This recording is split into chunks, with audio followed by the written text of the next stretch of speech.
Assalamualaikum warahmatullahi wabarakatuh. Jumpa kembali dengan El Java Studio.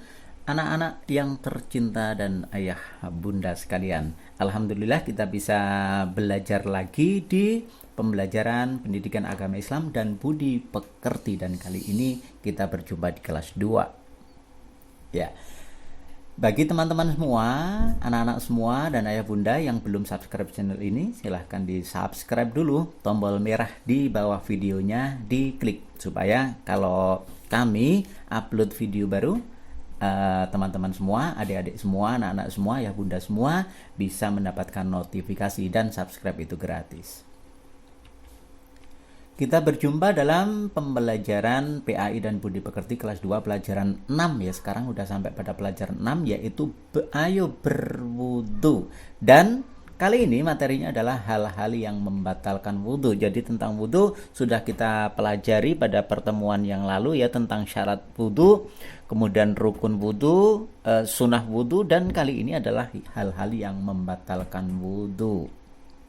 Tujuan pembelajaran kita setelah kita belajar tentang hal-hal yang membatalkan wudhu, peserta didik mampu melakukan hal-hal sebagai berikut ya. Karena kaitannya sekarang adalah yang membatalkan wudhu, kita pada poin yang E, yaitu menyebutkan hal-hal yang membatalkan wudhu dengan benar ya. Bagian yang E ya. Sebelum pembelajaran kita mulai, bersama-sama kita berdoa agar pembelajaran sukses dan ilmu kita berkah dan manfaat. Bismillahirrahmanirrahim. Rabbi zidni ilma warzuqni fahma waj'alni minas salihin. Ya Allah, tambahkanlah aku ilmu dan berilah aku karunia agar dapat memahaminya, dan jadikanlah aku masuk ke dalam golongan orang-orang yang soleh. Amin ya rabbal alamin. Hal-hal yang membatalkan wudhu, kita pelajari hal ini supaya ibadah kita makin mantap ya anak-anak semua ya. Hal-hal yang membatalkan wudhu: 1. Buang angin ya. Buang angin itu anak-anak sering kenal dengan istilah kentut. Nah, di sini tidak apa-apa menyebutkan ya hal-hal seperti itu, bukan hal yang tabu karena ini kita pelajari secara ilmiah, jadi tidak masalah. Kemudian yang kedua adalah buang air kecil atau BAK ya kalau orang Jawa, atau bahasa yang umum ya sekarang adalah pipis gitu. Kemudian yang ketiga buang air besar atau BAB ya. Yang 4 menyentuh kubul atau dubur dengan telapak tangan. Nanti kita bahas satu-satu. Kemudian yang kelima adalah tidur, dan yang keenam hilang akal karena mabuk atau gila. Langsung kita pelajari satu persatu. Yang pertama adalah buang angin. Buang angin itu mengeluarkan sesuatu itu dari dubur atau lubang belakang. Ya, tanda buang angin yang membatalkan wudhu ya. Ini buang angin, tanda-tandanya sih seperti apa? Yang pertama adalah terasa. Jadi adik-adik semua, anak-anak semua merasakan sesuatu keluar ya, keluar dari lubang dubur. Terasa. Walaupun tidak berbau, walaupun tidak bersuara, itu sudah membatalkan wudhu. Kemudian yang kedua, berbau.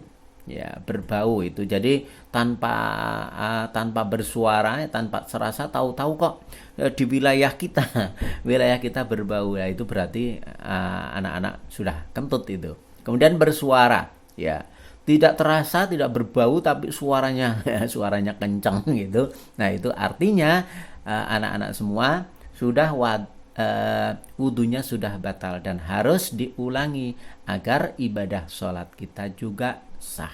Begitu, itu untuk buang angin.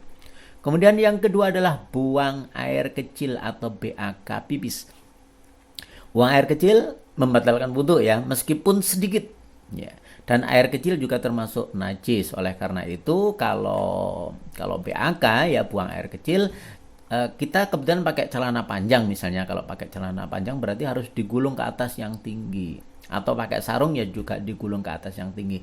Atau kalau lebih amannya ya, lebih amannya adalah dilepas gitu ya. Jadi ketika kita pipis, ketika BAK di WC atau kamar mandi ya, celana kita dilepas saja, kemudian digantungkan itu di kapstok dan kita bisa pipis. Hal ini untuk mencegah agar air pipis itu tidak nyiprat ya, tidak nyiprat ke celana kita. Karena kalau nyiprat otomatis itu tidak bisa dipakai lagi untuk ibadah sholat. Buang air kecil seperti itu. Kemudian yang nomor 3 adalah buang air besar. Buang air besar membatalkan wudhu, kotorannya juga termasuk najis. Buang air besar hendaknya di tempat yang biasa digunakan untuk di BAB ya, tidak di sembarang tempat. Dan ini juga kita harus membatasi kalau lingkungan kita masih ada sungainya ya, ada sungainya, anak-anak semua ada sungai umum gitu ya, ada sungai umum. Ini kalau kita buang air besar di sungai itu pun sebetulnya tidak sehat karena akan mengotori sungai. Yang kedua juga kasihan kepada saudara-saudara kita yang berada aliran di bawah kita. Mereka yang mempergunakan untuk mandi, untuk mencuci dan lain sebagainya ya, bahkan untuk berwudu. Ya meskipun kalau air sungainya itu besar ya tidak apa-apa ya, tetapi supaya air sungainya tetap jernih, kemudian tetap indah gitu, ikan-ikan juga banyak yang bisa hidup di sana. Ini kita BAB-nya sudah di tempat yang memang disediakan ya, misalnya di rumah itu di WC. Kemudian kalau kebetulan kita dalam perjalanan ya biasanya kan ada WC umum ya, WC umum di SPBU gitu, atau di tempat-tempat wisata juga banyak yang menyediakan WC umum. Ini supaya lebih bersih lingkungan kita. Kemudian yang keempat adalah menyentuh kubul atau dubur dengan telapak tangan ya. Kubul adalah lubang keluar waktu BAK ya, waktu pipis ya. Waktu pipis itu tempat keluarnya air kencing itu namanya kubul. Sedangkan dubur adalah lubang keluar waktu BAB. Waktu BAB kita tempat keluarnya kotoran itu namanya dubur. Ya, sekali lagi ini bukan hal yang tabu karena anak-anak semua harus tahu. Ya, sehabis wudhu tidak boleh memegang dua tempat itu. Ya, kalau ada keperluan misalnya dubur kita gatal atau kubul kita gatal, maka menggaruknya dari luar. Ya, tangan kita tidak boleh masuk. Menggaruknya dari luar sehingga tidak langsung tersentuh kulitnya. Paham ya anak-anak ya? Jadi ini gambarnya Pak Guru kasih gambar seperti ini sebagai ilustrasi bahwa menyentuh kubul atau dubur dengan telapak tangan itu juga membatalkan wudhu. Ini sebagian besar ulama seperti itu. Kemudian yang nomor 5 adalah tidur.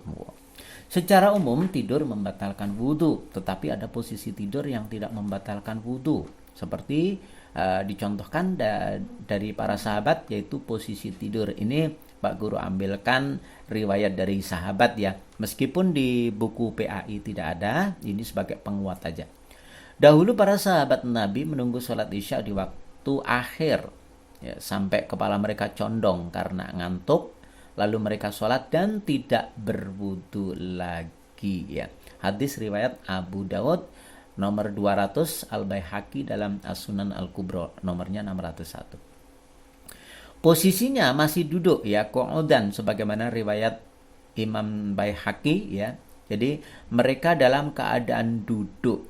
Nah, ketika posisi kita masih duduk, kita ngantuk bahkan sampai sampai di sini dikatakan condong ya, condong hampir jatuh itu.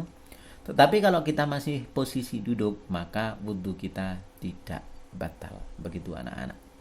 Kemudian yang nomor 6 adalah hilang akal karena mabuk atau gila. Hilang akal bisa terjadi karena sengaja. Ya, bisa kan? Misalnya orang mabuk, kemudian orang yang nari-nari sampai tripping itu ya, sampai mendem, karena mungkin juga karena pengaruh makhluk halus. Kemudian orang yang gila kalau ini tidak sengaja ya. Karena ketika mabuk mereka tidak sadar dan tidak tahu apa yang dilakukan ya. Misalnya ketika mabuk kan bisa kentut misalnya, atau BAK dan lain sebagainya.